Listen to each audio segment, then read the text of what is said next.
Hal yang dikaitkan juga dengan COVID-19 ialah soal pengangguran.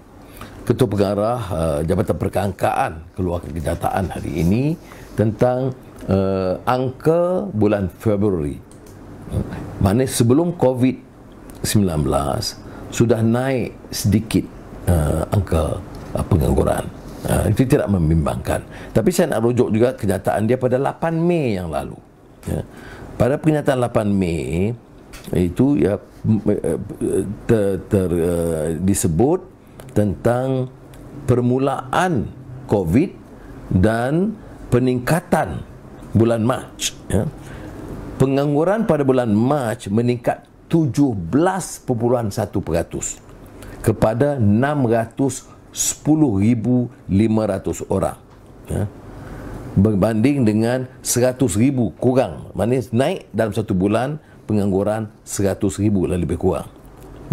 Kalau ketimbang atau berbanding dengan tahun sebelumnya. Jadi peningkatan tentunya 3.5 suku pertama itu suku pertama. Ya. Tetapi kalau kita tengok bulan Mac, April, Mei, saya jangka peningkatannya jauh lebih besar. Peningkatan suku pertama ialah 5.8% berbanding tempoh sama tahun lalu. Kita ingat pada tahun 1986 dalam keadaan krisis ekonomi, pengangguran mencecah 7.4%. Itu yang tertinggi. Ini menyebabkan beban rakyat terbanyak itu besar sekali. Sebab itu kerangka ekonomi, pemulihan juga harus dipikirkan. Ya. Saya dengar kerajaan mengatakan kita akan terancang. Kita patut adakan pasukan yang lebih berwibawa dan penyelesaian ekonomi selepas ataupun bermula sekarang untuk meringankan beban, terutama kelompok ini yang menganggur, yang mencecah ratusan ribu, dan juga orang yang dulunya dikatakan B40 dan sedang sampai M40 tertekan hidup ini, termasuk M40. Soalnya bagaimana kita nak selesaikan, ya?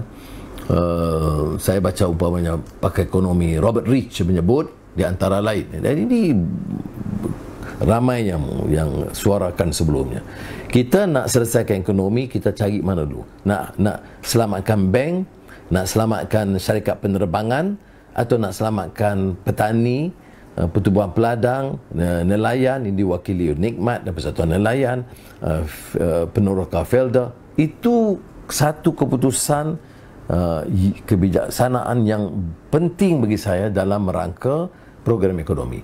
Kadang orang korporat, konglomerat dan pakar-pakar bank yang di atas ini selalunya dipikir kalau tak selamatkan syarikat penerbangan akan dibuang ribuan pekerja. Maka oleh demikian selamatkanlah syarikat besar-besar, gergasi. Saya nak sebut di sini, ya, syarikat yang ada keupayaan berbilion, dia boleh hutang berbilion. Ya, dia boleh ada keupayaan dan kita boleh bantu setakat itu, ya, memberikan ruang untuk dia berhutang untuk menyelamatkan syarikat. Dia untung sebelum ini berbilion-bilion, ya, sepanjang 10 tahun. Dia rugi 3 bulan, terus nak rujuk pada kerajaan untuk membantu. Ini berbeda dengan rakyat. Rakyat yang tak pernah untung 10 tahun patut diberi keutamaan. Jadi sebab itu saya rasa ini soal dasar penting kita leraikan. Jadi saya harap keadaan ini dijelaskan kepada rakyat.